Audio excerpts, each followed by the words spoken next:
1절부터 5절, 26절, 27절을 다 같이 합독하겠습니다. 그 해가 시작.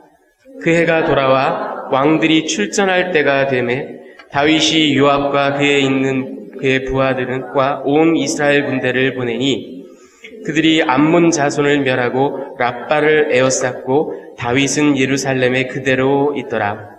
저녁 때에 다윗이 그의 침상에서 일어나 왕궁 옥상에서 거닐다가 그곳에서 보니 한 여인이 목욕을 하는데 심히 아름다워 보이는지라.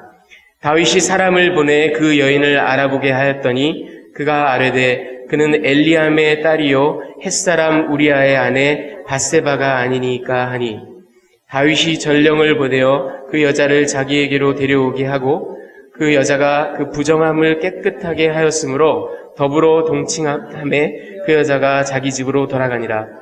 그 여인이 임신함에 사람을 보내 다윗에게 말하여 이르되 내가 임신하였나이다 하니라.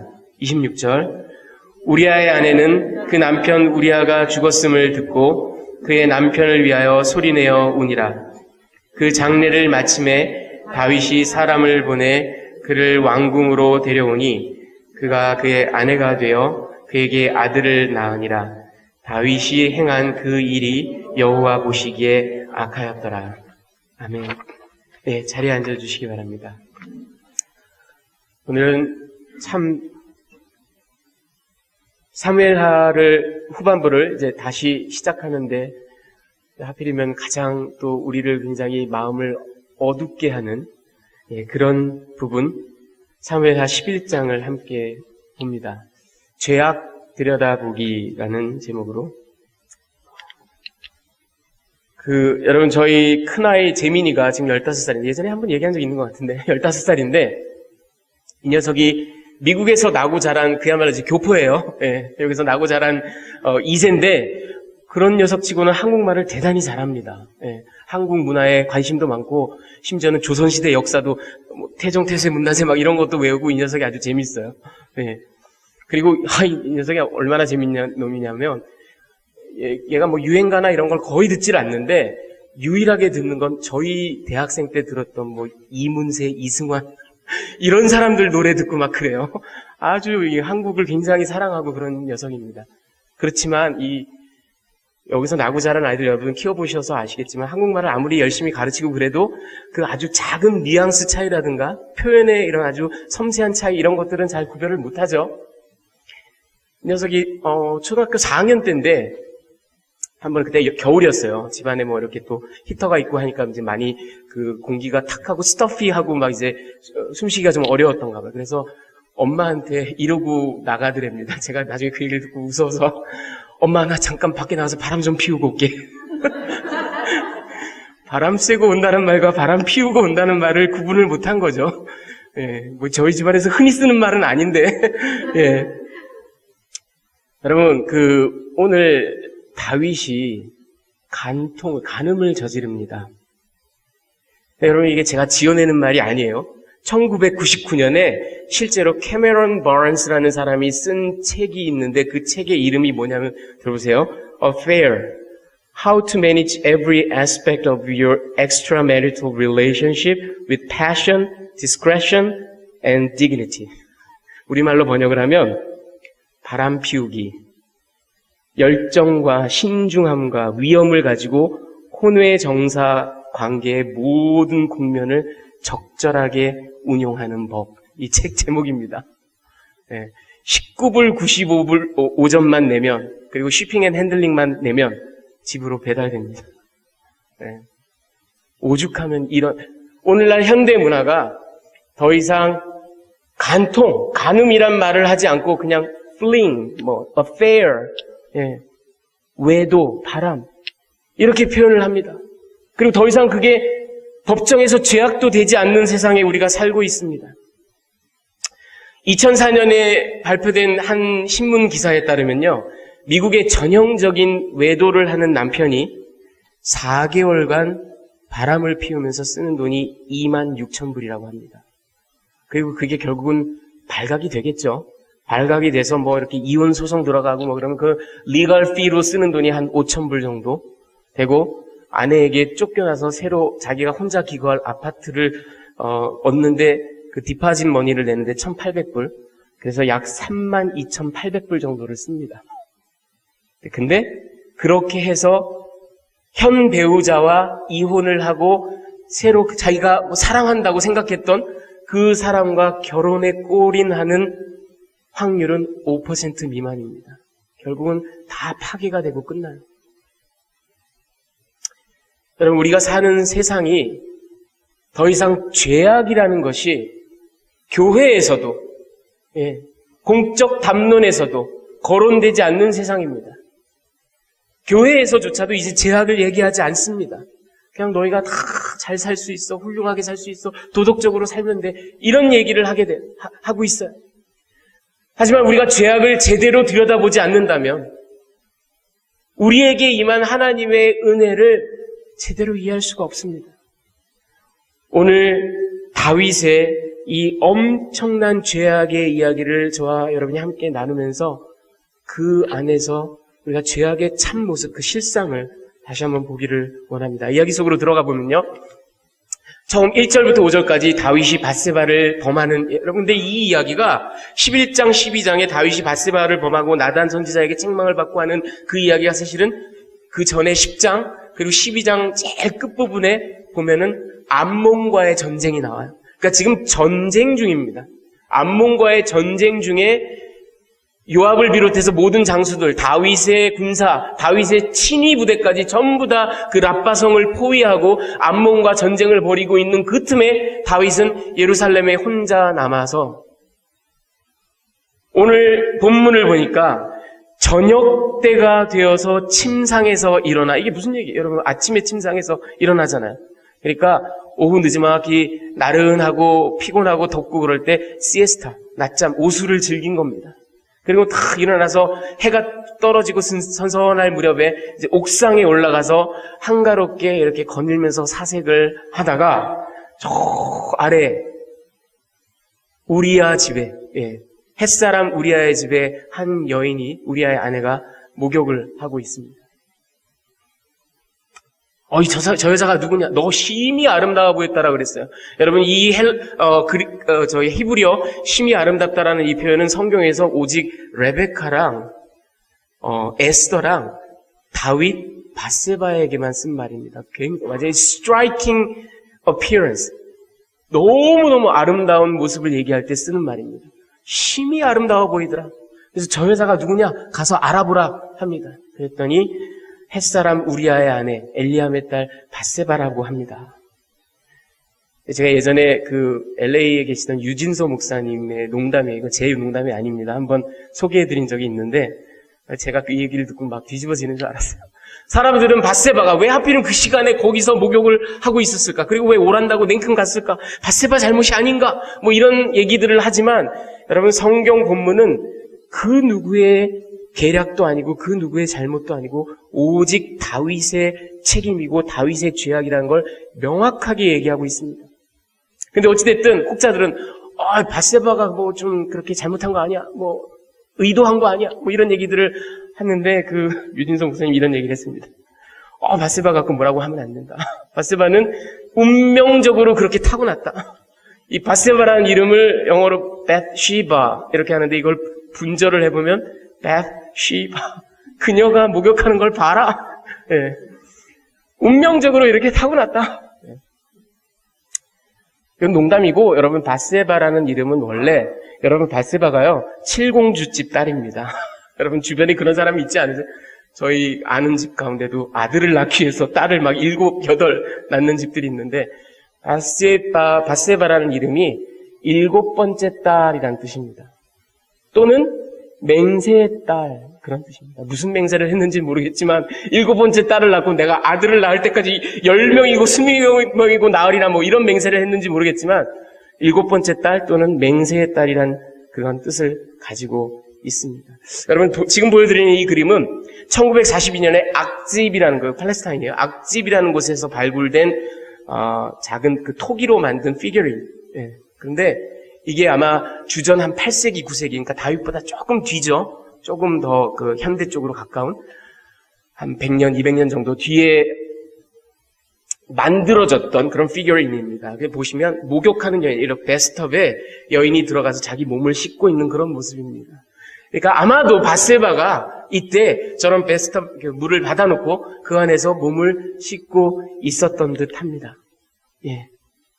그래서 다윗이 데려오죠. 그리고는 관계를 맺습니다.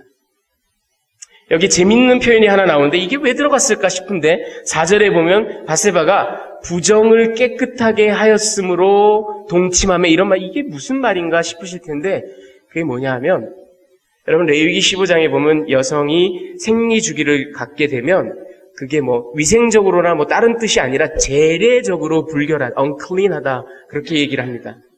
지금 이 얘기가 나온 거는 밧세바가 주기를 거치고 그리고 이제 정결한 예식을 하고 몸을 씻고 다시 재래적으로 클린한 시기로 돌아왔다라는 얘기를 하고 있는 겁니다. 이 얘기를 굳이 왜 했을까요? 성경 기자가. 바로 직전까지 밧세바는 임신하지 않았다라는 얘기를 하는 겁니다. 바로 직전까지 여성 주기를 거쳤다라는 얘기니까 아직 임신하지 않았다는 얘기니까 빼도 박도 못하고 이건 다윗의 사생아라는 얘기입니다. 그 얘기를 하고 있는 겁니다. 자, 문제는 심히 아름다운 여인을 데리고 와서 내가 왕이니까 뭐 못할 짓이 뭐가 있어요. 불러와. 그래가지고 그냥 아주 격정적인 원나잇 스탠드로 끝내고 싶었는데 문제는 제가 임신했습니다 하는 소식을 전합니다. 그때부터 이제 말할 수 없는 폭풍 속에 휘몰아쳐 들어갑니다. 이제 6절부터 13절까지는 다윗이 속임수로 이것을 은폐하려 합니다. 그래서 전장에서 햇사람 우리아를 불러옵니다. 예. 와가 불러다 놓고는 그래 요압은 잘 지내느냐, 병사들은 잘 있느냐, 전쟁의 상태는 이런 시덥잖은 소리를 합니다. 여러분 이 햇사람 우리 나중에 얘기하겠지만 햇사람 우리아는요 굉장히 계급이 높은 장수입니다. 이런 소식 정도는 그냥 일개 사병이 전하면 돼요. 근데 괜히 불러다 놓고 요압이 잘 있니, 뭐 전쟁이 어떠니 이래놓고선 이제 사실 속마음은 그래 먼 길 왔으니까 넌 집에 가서 발을 씻어라. 여러분 창세기 보면 아브라함이 손님을 청할 때 이 발을 씻는다는 말이 자주 나와요. 이게 무슨 얘기냐 하면 들어오셔서 발을 씻고 기분을 상쾌하게 하시고 저녁을 드시고 가십시오. 이런 말들이 성경에 나와요. 그건 무슨 얘기냐 하면 우리 집에 오셔서 아주 큰 환대를 받으십시오. 그런 말입니다. 그건 아울러 너 오랫동안 전쟁터에 나가서 있다가 들어왔으니까 아내에게 큰 융숭한 대접을 받고 하룻밤 지내고 가라 이런 말입니다. 자, 그런데 문제는 이 햇사람 우리아라는 사람이 충성 명예 단결, 제가 있던 부대의 조교중대 구호입니다. 충성 명예 단결 이걸로 똘똘 뭉친 사람이에요. 집에 가라고 그리고 막 와인이며 푸드며 선물까지 막 보내놨건을 알고 보니까 다윗 궁정의 그 문 앞에서 야영을 했습니다. 그날 엎어지면 코 나올 때 아내가 있는데 아내를 찾아가지 않아요. 뭐 이런 남편이 다 있어요. 오히려 거기서 그냥 한 대에서 자는 거예요. 너 왜 그랬냐 다음날 다윗이 물어봅니다. 그랬더니 이 사람이 하는 말을 들어보십시오. 야훼 언약궤와 이스라엘과 유다가 야영 중에 있고 내 주 요압과 내 왕의 부하들이 진치고 있거늘 내가 어찌 내 아내와 동침하겠나이까? 저는 절대로 그럴 수가 없습니다. 명예롭게 나는 그리고 나의 그 전우들과 그 솔리데리티 나는 그럴 수가 없다. 충성 명예 단결. 예. 이 히타이트 이방인이요. 햇사람이라는 건 히타이트 제국이 망하고 이렇게 망명해서 온 그런 사람의 아마 후예일 겁니다. 히타이트 사람이요. 다윗이 아마 이 사람이 지금 정신을 완전히 잃고 자기 그 잘못을 은폐하려고 난리가 나서 그렇지 다윗의 정신이 제대로 만약 박혀 있었다면 이 말을 듣는 순간 가슴이 무너져야 돼요. 이 히타이트 계종자가 제일 먼저 입을 열어서 한 말이 야훼 언약궤와. 그런데 다윗은 지금 정신이 없습니다. 정신이 없어요. 그래? 그렇다면 내가 직접 나서지. 이번에는 그날 저녁에는 우리아에게 자기가 진탕수를 먹입니다.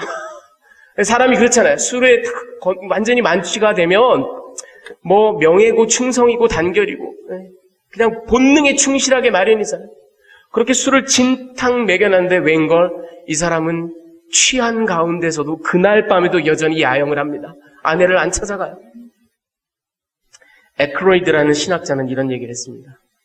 술 취한 우리아가 정신이 또렷한 다윗보다 더 경건했다. 여러분, 다윗은 지금 우리아를 불러들여서 자기가 지금 임신시켜놓고 아내 바세바와 동침케 해서 그리고 다시 떠나보내면 한 9달 뒤에 애가 태어나면 우리아가 그날 왔다가 아이가 생겼네. 아무도 다치지 않고 이 죄악을 은폐할 수 있을 것이다. 이게 듣지 않자 막 자기가 술을 먹여가면서까지 했는데 결국은 우리아가 끝까지 신의 자기 그 전우들과 그리고 이 전쟁에 참여한 군인으로서의 명예를 지키면서 끝까지 말을 듣지 않자 다윗은 속임수로 은폐하려는 이 기도를 성공하지 못합니다.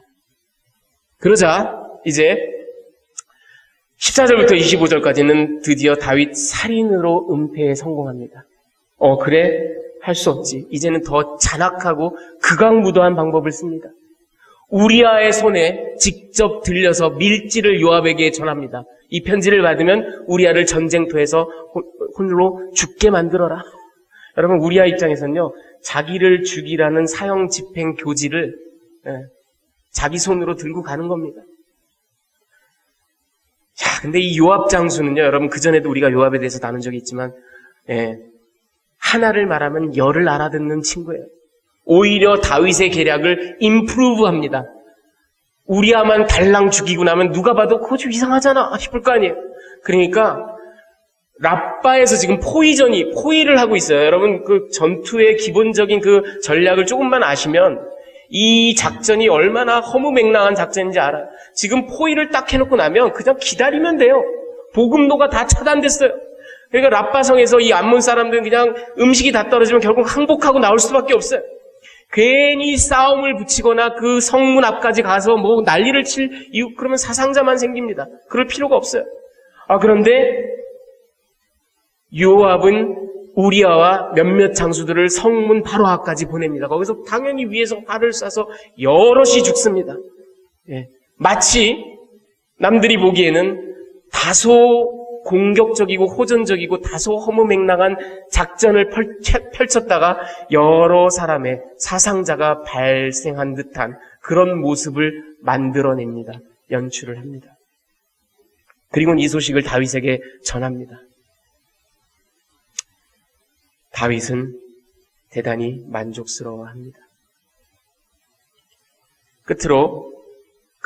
에필로그 끝으로 과연 다윗은 성공을 한 걸까요? 겉으로 보기엔 성공한 것 같습니다. 남편을 우리아를 죽였단 말이에요. 그리고 바세바는 남편을 위한 애도 기간을 갖습니다. 그 애도 기간이 끝난 다음에 왕궁으로 불러들여서 자기 아내를 삼습니다. 그리고는 이제 뭐 수개월 지나서 그 불륜으로 생겼던 아이가 태어나겠죠? 결혼해서 생긴 아이, 뭐 칠삭동이도 있고 팔삭동이도 있는데, 그쵸? 결혼해서 생긴 아이라고 생각하죠. 그러니까 표면적으로는 성공한 것 같습니다. 그러나 여러분, 과연 성공한 겁니까? 하나님께서는 이 모든 것을 보고 계십니다. 그리고 하나님께서 몹시 불쾌해하십니다. 27절 하반절에 뭐라고 나와 있냐면 다윗이 행한 그 일이 여호와 보시기에 악하였더라.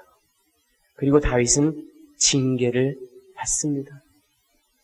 여러분, 이 27절에 걸친 사무엘하 11장 전체에서요, 이 다윗이 천인공노할 만한 짓을 저지르는 이 이야기가 쫙 펼쳐지는데, 야훼라는 이름, 여호와 하나님이란 이름은 27절 하반절에 딱 한 번 나옵니다. 하나님이 안 계시는 것 같아요. 그렇지만 여러분, 재밌는 사실을 알려드리죠. 우리아라는 사람, 햇사람, 이 우리아라는 사람의 이름은 뜻은 야훼 is my light. 야훼는 나의 빛이시다. 이 이스라엘 사람으로 개종한 히타이트 사람 우리아의 이름은 야훼는 나의 빛이시다. 그런 말. 그런데 여러분, 하나님이란 이름은 27절에 딱 한 번 나오지만 11장 전체에 걸쳐서 우리아라는 이름은 무려 17번을 나옵니다. 성경 기자의 의도가 보이세요, 여러분? 우리아는 다윗에게 왔다. 우리아는 술을 먹었다. 우리아는 아내에게 가지 않았다. 계속 여러분 너무나 정말 필요 이상으로 너무나 많이 17번이나 우리아, Yahweh is my light, Yahweh is my light. 어찌 보면 다윗에게 얘기하는 것 같아요. 너 지금 죄악을 저지르고 있지만 빛이신 하나님께서 모두 다 조명하고 계신다. 다 보고 계신다. 우리야, 우리야. 과연 성공한 걸까요? 성공하지 못합니다. 자, 여러분 오늘 이 이야기를 가지고 제가 여러분들께 3가지 메시지를 드립니다. 첫 번째는 죄악의 속성으로 자라난다라는 것. 두 번째로는 죄악의 속성으로 공동체를 파괴한다라는 것. 세 번째로는 그 죄악의 속성으로 다윗이 아니라 바로 우리에게 말씀하고 계시다라는 것. 여러분 죄악의 속성은 자라납니다. 이게 문제예요. 여러분 다윗이 그 옥상에 올라가서 심히 아름다운 여인을 훔쳐봅니다. 거기서 끝났으면 괜찮았을 텐데. 그 여인을 보면서 욕정과 욕심이 생깁니다. 갖고 싶다. 내가 못 가질 게 뭐야. 내가 이스라엘의 왕인데 말 한마디면 천하를 호령할 수 있는데 그리고 나는 그럴 만한 자격이 있어. 나 때문에 이스라엘이 이렇게 튼튼해졌잖아. 나는 하나님의 사랑을 받는 자야. 나름대로 막 합리화합니다. 그리고는 그 욕심을 실행합니다. 가서 불러와. 그리고는 그 여인을 취합니다. 그리고 사생아가 생겨요. 거기까지도 정말 기가 막힐 일인데 이제는 이거를 속임수로 그 남편을 속이고 주변 사람들을 다 속여서 은폐하려고 합니다. 근데 그게 듣질 않아요. 그러자 이번에는 더욱더 천인공노할 만한 짓, 죽여야 되겠다. 내가 우리아를 죽여야 되겠다. 그리고 살인 교사를 합니다. 여러분 단순히 오후에 나른한 저녁에 옥상을 산책하다가 그저 참 아름다운 여인이 목욕하고 있네 하고 끝날 수 있었던 일이 이처럼 계속해서 진전이 될 뿐만 아니라 계속해서 더 심각하게 더 무섭게 자라나갑니다. 여러분 야고보서 1장 14절 15절 우리 한번 같이 합독해 보겠습니다. 시작. 오직 각 사람이 시험을 받는 것은 자기 욕심에 끌려 미혹됨이니 욕심이 잉태한 즉 죄를 낳고 죄가 장성한 즉 사망을 낳느니라. 여러분 이 야고보 사도도 정확하게 얘기하고 있습니다. 내 욕심이 잉태를 해서 죄악을 낳습니다. 그리고 그 죄는 자라나갑니다. 그리고 그 죄의 삭은 사망입니다. 여러분 오늘 다윗이요 이 사무엘하 11장에서 하나님의 계명 10계명 그 가운데 무려 3개를 범합니다. 트리플 바이올레이션을 하고 있습니다. 제 10계명 너는 이웃의 아내나 재산이나 가축이나 남종이나 여종이나 그 어떤 것도 탐내지 말라. 근데 밧세바를 보고 탐합니다. 갖고 싶다. 제7계명 역순으로 내려갑니다. 제7계명 간음하지 말라. 간통하지 말라. 그런데 그 여인을 취합니다. 간통을 저지릅니다. 그리고 제6계명 살인하지 말라. 온갖 속임수로 안 되니까 결국은 우리아를 죽이고야 맙니다. 트리플 바이올레이션. 사형에 해당됩니다, 여러분. 사형에 해당되는 일이에요. 여러분, 이거 실제로 1993년에 있었던 일입니다. 여러분, 그 흉악한 뱀의 모습을 보여드려서 죄송합니다만 이게 Burmese Python이라는 그 구렁이에요. 비단뱀. 이게 이놈이 많이 자라면요, 무려 19피트 가까이 자란답니다. 엄청나게 큰, 예. 그 로메로라는 그 집안에 이 녀석이 8년 전에 입양이 돼서 들어왔어요. 저는 참 이해가 안 가는 게 허구 많은 동물들 중에 왜 하필이면 저 좀 흉물스러운 뱀을 애완동물로 키우는지 잘 모르겠어요. 그지만 어쨌든 사람들 가운데 이 파충류를 좋아하는 사람들도 또 있어요. 그래서 그 집에 온 그 뱀의 이름이 셀리입니다. 셀리. 처음 입양돼서 왔을 때는 원풋이었어요. 한 30cm 정도 된, 그럼 뭐 별로 해를 끼칠 것 같지도 않고, 뭐 애완용으로 키우니까 독성 같은 것도 다 제거했을 것이고, 그쵸? 뭐 물어봤자 뭐 아야 따끔한 정도고, 그냥 요만한 거 받아다가 쓰다듬어 주기도 하고 들고 다니기도 하고 키운 겁니다. 무럭무럭 자랐어요. 8년이 지나서 저 녀석이 무려 11피트, 6인치. 우리 미터로 따지면 한 3.5미터. 아주 큰 남자 둘 정도 되는 그런 큰 길이로 자라납니다. 1993년에 이 사람하고 같이 있는 모습은 이렇습니다.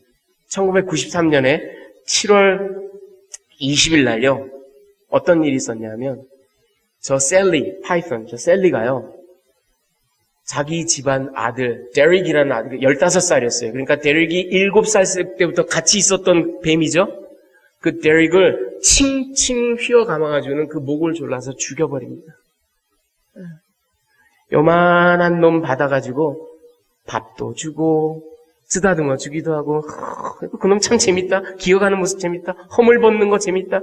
이러더니 결국은 15살 아들을 칭칭 감아서 죽여버립니다.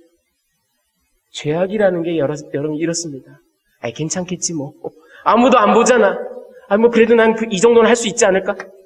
하지만 그 죄악은 결국은 자라서 죽음에 이릅니다. 이 죄악의 속성입니다. 자, 두 번째로 여러분, 죄악의 속성, 공동체를 파괴합니다. 여러분, 이 다윗이 여인 밧세바를 옥상에서 바라봅니다. 심히 아름다워 보입니다. 저 여자가 누구냐? 그러자 3절에 보니까 사람이 가서 알아보고는 아뢰되 그는 엘리암의 딸이요 햇사람 우리아의 아내 밧세바가 아니니까, 이렇게 말합니다. 여러분, 그 사무엘하 23장에 가보면요, 사무엘하가 거의 끝나갈 무렵에 다윗의 옆에서 다윗과 더불어 전장을 누볐던 위대한 용사들의 이름이 쫙, 아까 말씀드렸지만 굉장히 말하자면 아주 최측근 장수로, 신분도 높고 계급장도 굉장히 높은, 계급도 높은 그런 장수들이 여러 명이 소개가 됩니다. 한 37명 이렇게 소개가 되는데, 그 23장 34절에 보면 아히도벨의 아들 엘리암이라는 사람이 나옵니다. 다윗의 최측근 장수 가운데 하나가 엘리암이에요. 여러분, 밧세바는 저 엘리암의 7공주 중에 한 딸입니다. 자, 두 번째, 근데 저 엘리암은 또 아히도벨의 아들이라 그랬죠. 그러니까 밧세바의 할아버지는 아히도벨입니다. 사무엘하 16장에 보면 그때 아히도벨이 베푸는 계략은 사람이 하나님께 물어서 받은 말씀과 같은 것이라. 아히도벨의 모든 계략은 다윗에게나 압살롬에게나 그와 같이 여겨져. 다윗이요, 가장 신뢰했던 최측근 모략가, 모사, 카운셀러가 바로 아히도벨이었습니다. 그러니까 밧세바는 지금 다윗의 모략가, 최측근 신하 아히도벨의 손녀고요, 다윗과 더불어 전쟁터를 누렸던 엘리암의 딸이고요. 그리고 끝으로 23장 저 제일 마지막 39절에 보면 그 37명의 용사 가운데 제일 마지막으로 햇사람 우리아를 소개합니다. 우리아의 아내예요. 여러분, 이게 보이세요? 다윗은 그냥 오다 가다 만난, 이름도 몰라요, 성도 몰라, 그런 여자를 범한 게 아니라 자기의 신하, 자기의 전우, 자기의 친구, 자기의 가장 최측근 공동체 손녀요, 딸이요, 아내인 밧세바를 범한 겁니다. 죄악이 자라면 이렇게, 여러분, 우리는 죄악이 나의 문제라고 생각합니다. 우리 개인의 문제라고 생각해요. 하지만 성경은 그렇게 가르치지 않아요. 죄악은 공동체의 문제입니다. 여러분, 그리고 저것만 들어도 기가 막힐 노릇인데 이 11장을 자세히 끝까지 보면요. 25절 우리 한번 같이 읽어보겠습니다. 시작. 다윗이 전령에게 이르되 너는 요압에게 이같이 말하기를 이 일로 걱정하지 말라. 칼은 이 사람이나 저 사람이나 삼키느니라. 그 성을 향하여 더욱 힘써 싸워 함락시키라 하여 너는 그를 담대하게 하라. 그는 요압이에요. 여러분, 이게 지금 무슨 얘기냐면 요압이 이제 성공적으로 우리아를 여러 다른 장수들과 함께 죽게 만들었잖아요. 그리고 다윗에게 전령을 보냈는데 자기 딴에 임프루브해서 더 그럴듯하게 보여는 놨는데 혹시 다윗이 왜 우리아만 죽이지 여럿을 죽였냐 하고 책망을 받을까 봐 겁이 났어요. 요압이. 근데 저 소식을 들은 다윗이 하는 말이 뜻밖의 이겁니다. 괜찮아, 괜찮아. 칼은 이 사람도 삼키고 저 사람도 삼켜. 여러분, 이게 단순한 일이 아닙니다. 지금 다윗은요, 자기의 죄악을 은폐하기 위해서 속임수에서 더하여 이제는 살인교사까지 저지르더니만 우리아가 죽은 것만이 문제가 아니라 우리아가 죽은 것을 그럴듯하게 보이기 위해서 다른 수십 명의 장수들이 개죽음을 당했는데 괜찮아, 괜찮아. 칼은 이 사람도 삼키고 저 사람도 삼켜. 이게 무슨 얘기예요, 지금? 자기의 공동체, 자기의 전사들, 자기의 백성들이 자기 죄악 때문에 개죽음을 하고 있는데 괜찮아, 괜찮아. 여러분, 제가 아까 트리플 바이올레이션이라고 그랬죠? 아니에요. 사실은 10계명 중에 4개의 계명을 범한 겁니다. 왜 그런지 아십니까? 칼은 이 사람이다. 지금 모압과의 전쟁을 성전으로, 헤렘, 야훼의 이름으로 싸우는 성전으로 규명하였기 때문에 햇사람 우리아가 내가 성전을 치는 동안은 여인을 가까이 하지 않으리라 그러고 아내에게 안 간 거예요. 그런데 그 성전의 이름으로 칼은 이 사람도 삼키고 저 사람도 삼키고 우리아도 죽이고 다 죽여. 성전의 이름으로, 하나님의 전쟁의 이름으로 자기의 살인, 자기의 죄악을 덮어버리려고 합니다. 이거 3번째 계명, 하나님의 이름을 망령되이 일컫지 말라라는 걸 어긴 겁니다. 공동체의 아픔, 공동체의 파괴를 괜찮아, 괜찮아. 여러분, 죄악은 이처럼 자라나고 나를 파괴할 뿐만 아니라 나의 가족, 나의 친척, 나의 친구, 나의 교회, 나의 직장과 사업장을 전부 다 파괴하는 것이 바로 죄악입니다. 여러분, 20세기에 스코틀랜드의 군인이면서 성직자였던 조지 맥리오드라는 사람이 이런 말을 했습니다. 성경은 태초의 에덴 동산에서부터 최후의 천국까지 온통 공동체에 관한 것이다. 여러분, 비록 다윗이 나중에 회개하고 용서받고 회복됐다 할지라도 그가 저지른 죄악은 장성하여 사망에 이르고 그의 전우들을, 그의 신하들을, 그의 가족을, 오히려 온 이스라엘을 고통 가운데 빠뜨립니다. 여러분, 다윗이 옥상에서 밧세바를 바라보죠? 나중에 저 16장에 가면 무슨 얘기가 나오는지 아십니까? 다윗의 아들, 사랑했던 아들이 압살롬이 반역을 저질러서 아버지를 몰아내고 그 옥상에서 백주대낮에 아버지의 후궁들을 다 범합니다. 그 옥상에서 그런 일이 벌어져요. 가족이 완전히 파괴됩니다. 이게 죄악입니다. 자, 끝으로 죄악의 속성, 다윗. 여러분, 다윗의 이야기가 아닙니다. 여러분, 이 이야기를 읽으시면서 분노를 느끼십니까? 아니면 내가 다윗이 이토록 위대한 너무 실망스럽다, 실망을 느끼십니까? 아니면 다윗 너 이럴 수 있느냐고 욕설을 퍼붓고 싶으십니까? 저는요, 이 이야기가 좀 생뚱맞게 들리실지 모르겠지만 성경에서 가장 위대한 이야기 가운데 하나라고 생각합니다. 왜? 읽으면서 내 가슴이 찢어지기 때문입니다. 왜? 나의 이야기이기 때문입니다, 여러분. 우리 모두의 이야기이기 때문입니다. 이것은 우리 모두의 죄성에 대한 보고서입니다. 월터 브루그만이라는 탁월한 현존하는 구약 신학자 중에 가장 탁월하다라는 말을 듣고 있는 사람이 이런 말을 한 적이 있습니다. 이 부분을 주석하면서요. 성경 기자는 인간의 본질을 구성하고 있는 어리석음, 공포, 그리고 신실함이라는 기이한 직물 조직을 너무도 깊고 깊게 꿰뚫고 들어갔다.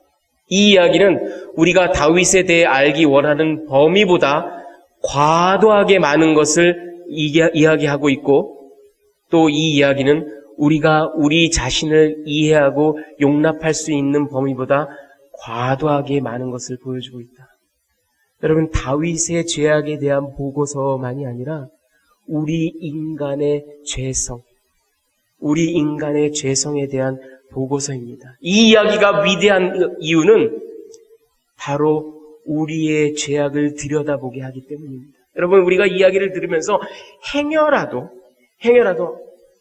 그렇지만 절대로 나는 가늠 같은 건 하지 않아. 절대로 나는 아무리 상황이 어려도 살인 같은 건 하지 않아라는 말을 만약 우리가 한다면, 그리고 그런 생각을 한다면 그것이 바로 아까 말씀드린 그 죄악의 사슬, 점점 장성해서 사망에 이르는 그 죄악의 연속 고리에 첫 발을 내딛는 겁니다. 여러분, 이 이야기를 바로 이해할 때만요, 다윗이 저지른 그 음욕, 욕심, 탐욕, 권모술수, 속임수, 심지어는 살인교사, 이것이 3000년 떨어진 다윗의 이야기가 아니라 오늘 저와 여러분에 대한 우리의 깊고 깊은 죄성에 대한 고발이며 보고라는 것을 이해하여야만 우리에게 이유도 알 수 없이 헤아릴 길도 없이 마구마구 난입해 들어오는 하나님의 은혜를 이해할 수 있는 겁니다. 여러분, C.S. 루이스가 이런 얘기를 했습니다. 들어보십시오. 인간이 보다 나아진다라는 것은 자신 안의 죄악을 보다 명확하게 이해한다는 말이기도 합니다. 인간이 만약 더 악해진다라고 말한다면 그것은 자신의 사악함을 점점 더 간과한다는 것이기도 합니다. 여러분, 이 죄악의 이야기, 이것을 눈을 똑바로 뜨고 들여다 볼 때만이, 이제 12장 이후에 여러분 이 무시무시한 이야기가 나왔는데 정말 놀라운 하나님의 회복과 은총이 역시 나옵니다. 여러분, 이 죄악을 제대로 들여다보지 않는다면 우리는 나를 향하여 저항할 길 없이 쓰나미같이 그렇게 밀려 들어오는 하나님의 은총을, 하나님의 은혜를 도저히 이해할 길이 없습니다. 저항할 수 없는 하나님의 은혜. 오늘 성경 공부 시작하는 그 일과 시작하는 저항할 수 없는 하나님의 바로 이 이야기입니다. 우리의 죄성, 우리의 그 total depravity.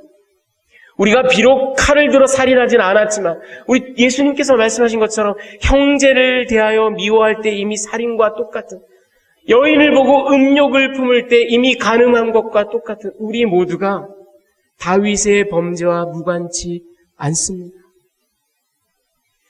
눈을 고통스럽지만 눈을 똑바로 뜨고 들여다 봅시다, 여러분. 그럴 때만이 그 모든 것을 덮고도 남는, 그 모든 것을 회복시키고도 남는 하나님의 그 은혜, 갈보리의 그 십자가가 우리 앞에 명확하게 드러날 줄 믿습니다. 같이 기도하시겠습니다.